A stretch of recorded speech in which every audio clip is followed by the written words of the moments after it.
नमस्कार। बिना किसी देरी के आज के इस बेहद गंभीर और ज़रूरी विश्लेषण की शुरुआत करते हैं।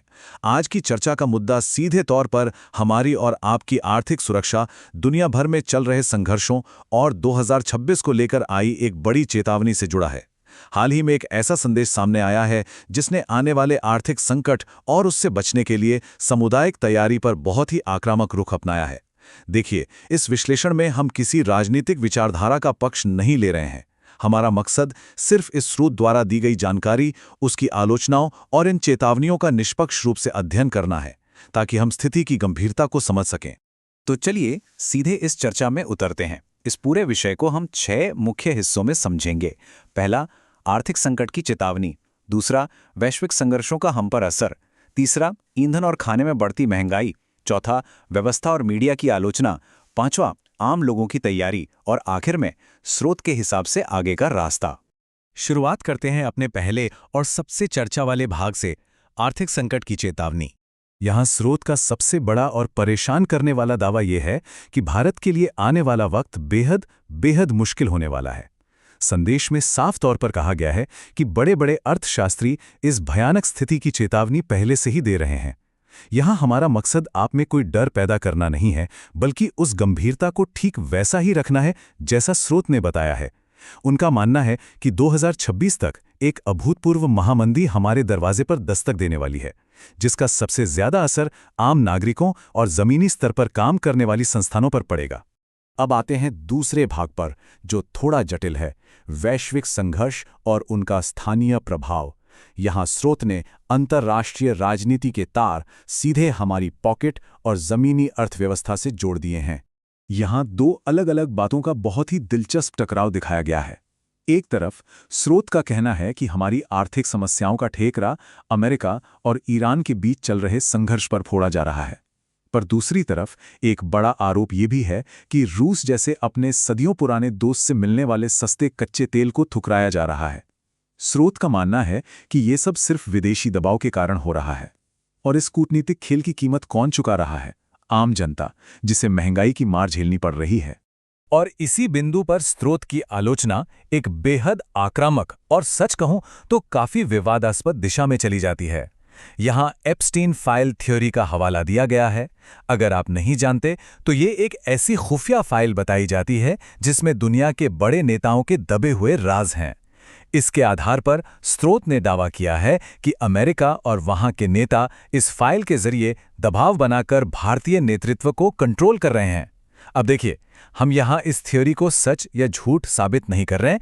हम सिर्फ निष्पक्ष होकर ये बता रहे हैं कि स्रोत के हिसाब से इन्हीं अंदरूनी कड़ियों की वजह से हमारी राष्ट्रीय नीतियां तय हो रही हैं। तो इन सभी अंतर्राष्ट्रीय और राजनीतिक दावों का आम इंसान की रोजमर्रा की जिंदगी पर क्या असर पड़ता है? चलिए तीसरे भाग की तरफ बढ़ते हैं, जो इन नीतियों के जमीनी नतीजे बताता है। स्रोत के आकलन के हिसाब से आने वाले वक्त में हमारी जरूरत की चीजों के दाम आसमान छूने वाले हैं। जब दुनिया के किसी दूसरे कोने में सस्ते तेल के समझौते टूटते हैं ना, तो उसका सीधा असर हमारी स्थानीय आपूर्ति पर पड़ता है। उनका दावा है कि पेट्रोल, डीजल, खाना पकाने की गैस, खाने का तेल और रोजमर्रा के राशन जैसी चीजें बहुत महंगी होने वाली हैं। स्रोत बार बार इस बात पर जोर दे रहा है कि इस महंगाई के तूफान का सामना करने के लिए आम आदमी को अभी से तैयार रहना होगा। इन आर्थिक चेतावनियों के बाद यह संदेश पूरी तरह से सिस्टम की आलोचना की तरफ मुड़ जाता है।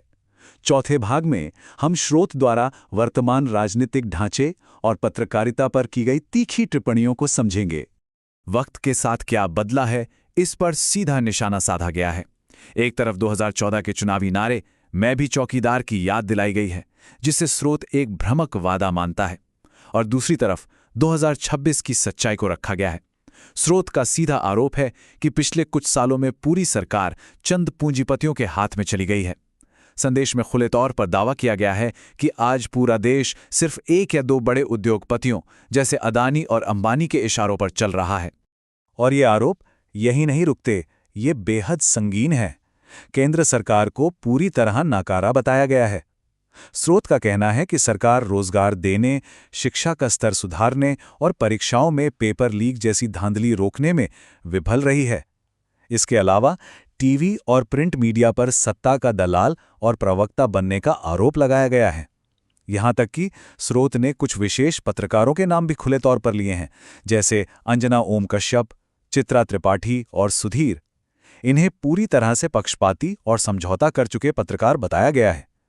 ध्यान रहे, ये भाषा और आरोप सीधे स्रोत के हैं, जो उनके असंतोष को दर्शाते हैं। अब चलिए आगे बढ़ते हैं और देखते हैं कि स्रोत के मुताबिक ये सब कड़ियां कैसे जुड़ती हैं। पिछले 12 सालों का हिसाब देते हुए उनका तर्क यह है कि देश को सरकार ने नहीं बल्कि यहाँ के आम नागरिकों ने अपने दम पर संभाला है। आप खुद देखिए इस टाइमलाइन को, चाहे 2016 की नोटबंदी हो, 2017 में जीएसटी का आना, 2019 का पुलवामा हमला, 2020 की जानलेवा महामारी या फिर 2023-24 की आर्थिक सुस्ती।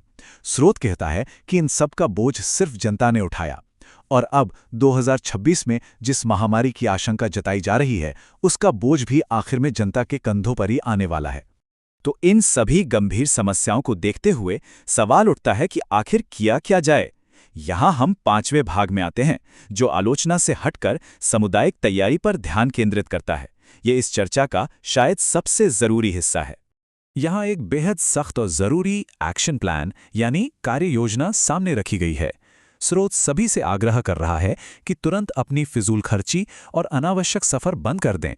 सिर्फ उन्हीं चीजों पर पैसा खर्च करें जो जीने के लिए जरूरी हैं, जैसे रोजमर्रा का राशन। और सबसे अहम बात, आने वाले संकट का सामना करने के लिए कम से कम 6 महीने के गुजारे लायक पैसा बचा कर रखें। घर पर रहने और अपनी सुरक्षा को सबसे ऊपर रखने की सलाह दी गई है। ऐसे आर्थिक तूफान से बचने के लिए सामुदायिक स्तर पर इस तरह की तैयारी को बेहद आवश्यक बताया गया है। और बात सिर्फ अर्थव्यवस्था की नहीं है। स्रोत ने पर्यावरण के गिरते स्तर की तरफ भी इशारा किया है। जंगल कट रहे हैं, तापमान बढ़ रहा है। जब आर्थिक असुरक्षा और पर्यावरण का संकट एक साथ टकराते हैं तो आम लोगों पर दोहरा खतरा मंडराने लगता है।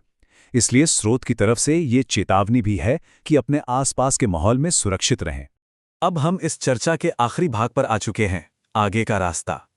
इन बचाव के तरीकों के बाद आखिर क्या कदम उठाने को कहा गया है?